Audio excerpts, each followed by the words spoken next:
Welcome back to my channel. আর আমি হচ্ছি অরূপ। আমি আবার এসে গেছি আপনাদের সাথে দীঘা সিরিজের নতুন একটা ব্লগ নিয়ে। তো দেখতে থাকুন ব্লগটার মধ্যে কী কী আছে। আবার আমরা এসে গেছি দ্রৌপদী হোটেল অ্যান্ড রেস্টুরেন্টে দুপুরে লাঞ্চ করার জন্য। একজন লাঞ্চ করবে, রবিবার তো স্পেশাল লাঞ্চ, স্পেশাল ডে, কী লাঞ্চ করবে সেই জন্য খুঁজছেন উনি। মেনু কার্ড দেখছেন, এই যে এরকম কিছু কিছু লিঙ্ক, দেখি কী খাবার দাবার পাওয়া যায় এখানে। রোববারে স্পেশাল, সানডে স্পেশাল মেনু। তারপর অর্ডার করি, তারপর দেখছি। আমার অর্ডার দিয়েছিলাম সবজি মাছ, মানে নর্মাল ভেজ থালি যেটা হয় সেইটা, আর একটা ভেটকি মাছ বড়।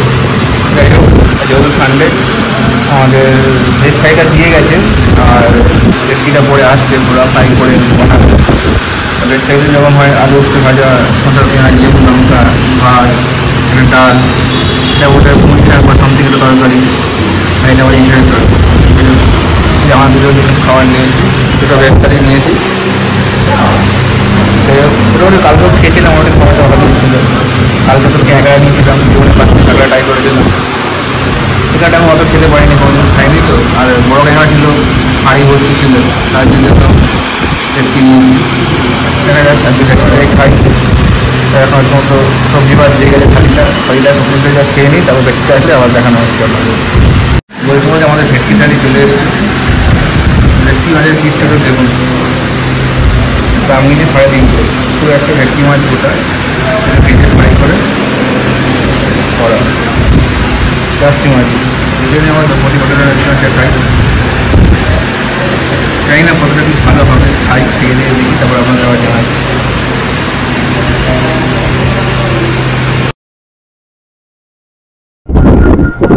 এখন বেরিয়ে পড়েছি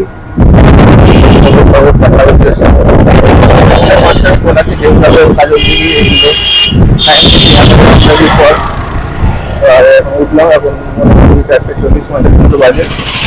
আজকে হয়তো দেরি করে নিই, আজকে একটু তাড়াতাড়ি বেরিয়েছি। দেখা যাক কি কোথায় কোথায় যাওয়া যায়, দেখি গিয়ে যাই, তারপর কথা হচ্ছে। বেরিয়ে পড়েছি। এই কাকা টোটোকে 460 টাকা ভাড়া নিচ্ছে আমাদের।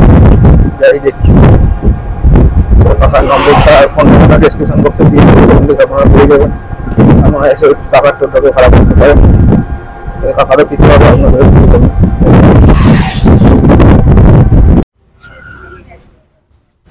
ঠিক আছে, এখানে কিন্তু আছে। আমরা এখন এসে হাজির হয়েছি zoological survey of India marine aquarium. এখানে কি আছে দেখি। এখানে তো দেখেছি একখানা সেই বিশাল স্কেলিটন ছিল, মানে ইউটিউবে দেখেছি। যাই হোক, সেই স্কেলিটনটাও ফসিলস হয়ে যাচ্ছে ধীরে ধীরে। দেখুন স্কেলিটনটার কি অবস্থা, তার হাড়গুলো সব ভেঙে চুরে চলে যাচ্ছে। এটা যে নীলতিমি হয় না, সেই ব্রেড হোয়েল, সেই স্কেলিটন অফ ব্রেড হোয়েলস লেখা রয়েছে এখানে, আপনারা দেখতে পাবেন সবাই। যাই হোক, স্কেলিটনটাকে বাঁচানোর চেষ্টা করা হচ্ছে, কিন্তু এটা জানি না কি হবে। মানে এগুলো তো হাড় আস্তে আস্তে ঝড় বৃষ্টি ওদের ক্ষয়প্রাপ্ত হচ্ছে। যাই হোক, আমরা ভেতরে ঢুকি, দেখি কি আছে না আছে। আমরা তো দেখে টেকে ফিরলাম, গরমের মধ্যে ঘেমে নেই 1 সেকেন্ড অবস্থা। তো ভেতরে তো ছবি তোলা নিষেধ, প্রোহিবিটেড। যাই হোক, আমরা তো তুলতে পারিনি ছবি। যাই হোক, ছবি টবি দেখলাম। ভেতরে কিছু তেমন ওই সব মাছ, জুলজিক্যাল সার্ভে মাছ, বিভিন্ন জিনিসপত্রগুলো আছে, এটাই দেখলাম। আপনারা আসতে পারেন, ভালো লাগে বাচ্চাদের আসলে দেখতে পারেন। এই আমি দেখিয়ে দিচ্ছি, এখানে একটা ছোট বাগান টাইপের করা আছে, লোকজন যায় ঘুরে আসতে পারে। এই যে এদের এন্ট্রিটা, এটাও দেখিয়ে দিলাম। যাই হোক, এখানে দিয়ে আমরা এক্সিট করবো, বেরিয়ে যাচ্ছি। আমাদের দেখা হয়ে গেছে অদেশ দেখি, পরে টোটো কাকা কোন জায়গায় নিয়ে যায় দেখি, সেখানেই যাই। আপনাদের সঙ্গে সেখানে গিয়ে দেখা হচ্ছে। এই যে জগন্নাথ মন্দির ক্লিয়ার তৈরি হচ্ছে, রাস্তার পাশ দিয়ে আমরা যাচ্ছি। এখন ওটা ওপেনিং হয়নি, বা ওপেনিং হতে দেরি আছে, কিন্তু ওখানে ঢুকতেও পারছে না যখন তৈরি হচ্ছে বলে। জায়গাটা খুবই সুন্দর, বিশাল অনেকটা এলাকা জুড়ে এটা তৈরি হচ্ছে। এই জগন্নাথ ধাম এখন দীঘায়, এই এখান থেকে শুরু হলো জায়গাটা। কারণ এটা কতটা জায়গা দিয়ে তৈরি হচ্ছে গো,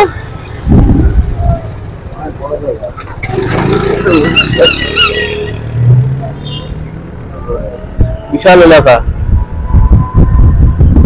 সুন্দরভাবে তৈরি করছে। মন্দির তৈরির কাজ এখনো চলছে।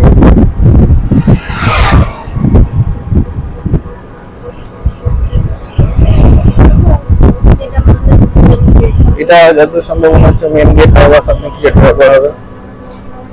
এটা একটা ঢোকার একটা ব্যবস্থা কিছু করছে ওদের।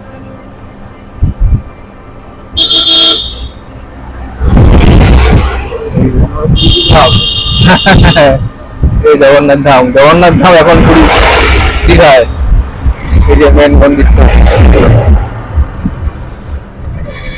এটা হচ্ছে মেন মন্দির। বিশাল প্রজেক্ট, বিশাল বড় প্রকল্প, অনেক এলাকা জুড়ে।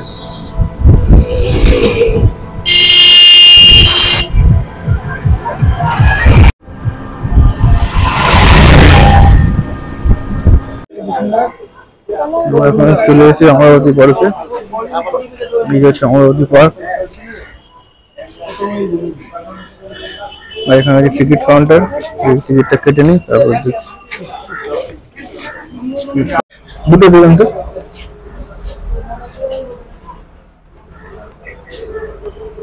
দুটো টিকিট দেবেন, দুটো।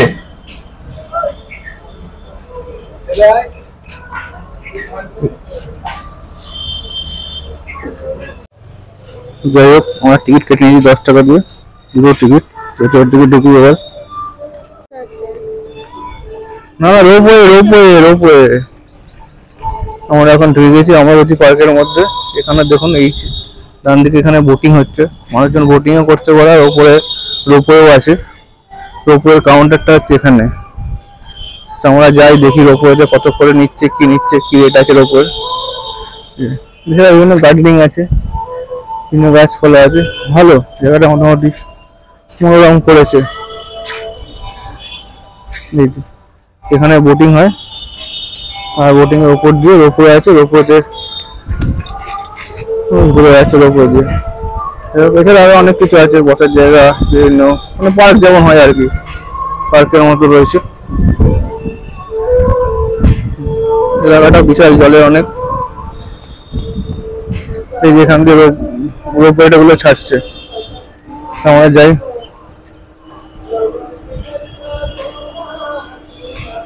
রোপওয়ের টিকিট বোধহয় আলাদা করে কাটতে হবে, কত টাকা করে টিকিট, যাই দেখি তারপর দেখা হচ্ছে আপনাদের সাথে। যেখান থেকে রোপওয়ে ছাড়ছে।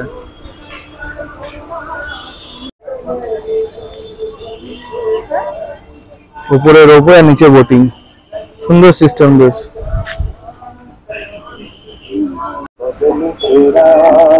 সুন্দর সুন্দর গান বাজনা হচ্ছে।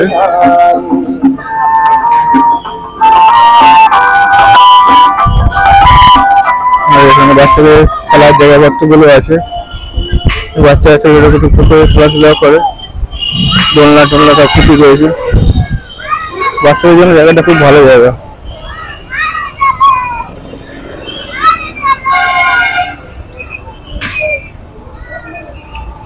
টিকিট কাউন্টার, হ্যাঁ বলছি 12 বছরের উপরে আসি, 12 বছর 46।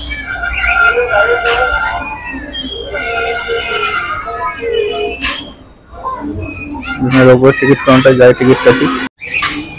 দুটো ফোন নম্বর 9474551138।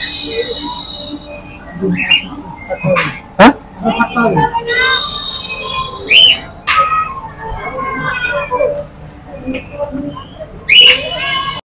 যাই হোক, আমরা টিকিট কেটে নিয়েছি 80 টাকা পার হেড। যেহেতু আমরা দুজন আছি, দুজনের জন্য 80 একটা 20 টাকা নেওয়া হয়েছে। যেখানে সব গুলো রয়েছে।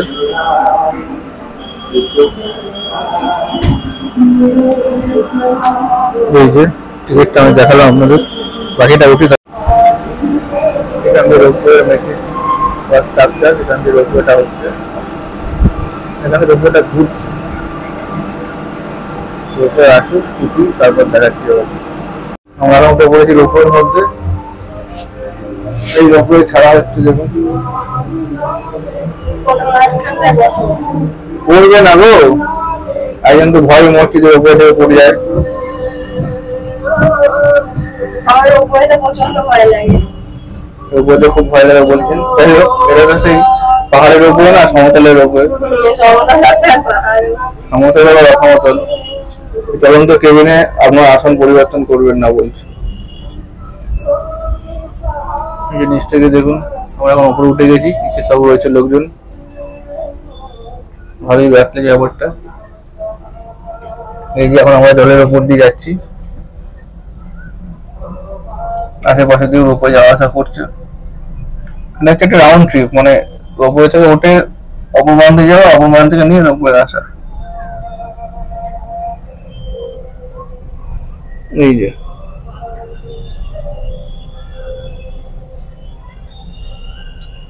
নিচে সব বোটিং হচ্ছে, লোকজন বোটিং করছে জলের মধ্যে।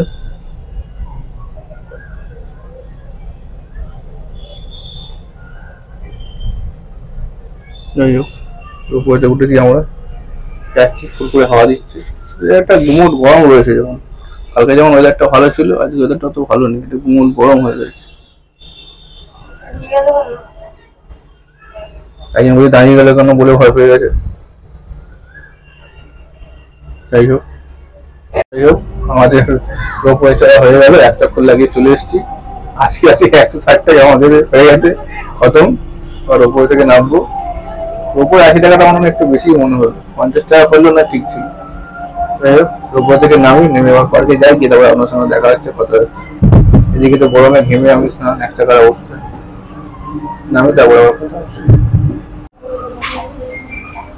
এখানে কাকাতো পাখি দেখা পেয়েছি আমরা, কুড়িগ্রাম কাকাতো হোটেল। রোপওয়ে থেকে নেমে কাকাতো আবার দেখা পেয়েছি, দেখুন।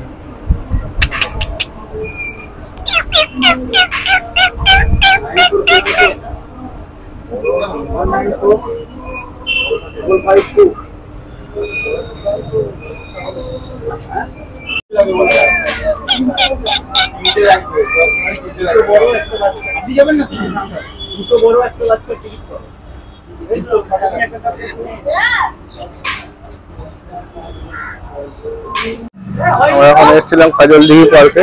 যাই হোক, এখন সাময়িকভাবে বন্ধ আছে বলছে, টয় ট্রেন পার্ক সাময়িকভাবে বন্ধ আছে।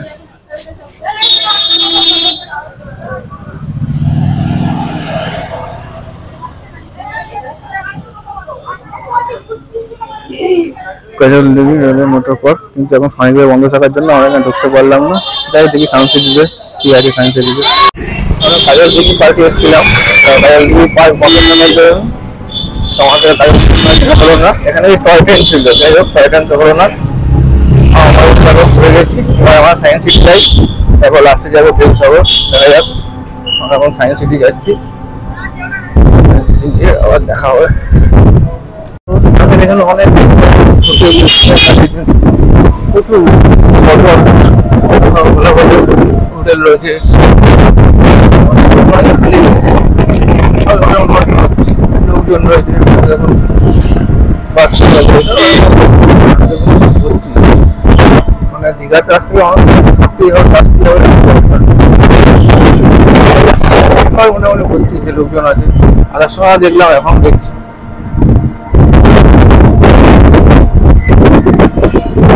দেখুন পার্ক পানি ভালো হলো,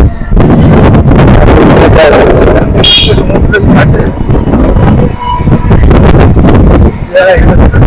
সমুদ্র দেখা যাচ্ছে, সমুদ্র তো অনেক দূর, তার কত লোকজন এখানে রয়েছে।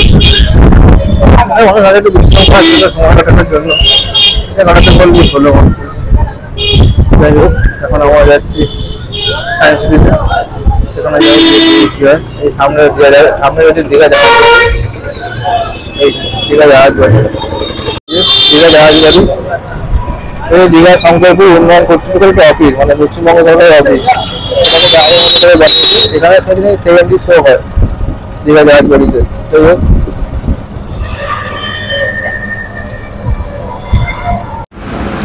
আজকের জন্য ভিডিও এইটুকুই। দেখা হচ্ছে আপনাদের সাথে পরবর্তী ব্লগে। ততক্ষণের জন্য লাইক, কমেন্ট, শেয়ার করে সাথে থাকুন আর পাশে থাকুন। That's all for today. Tata, see you in next blog.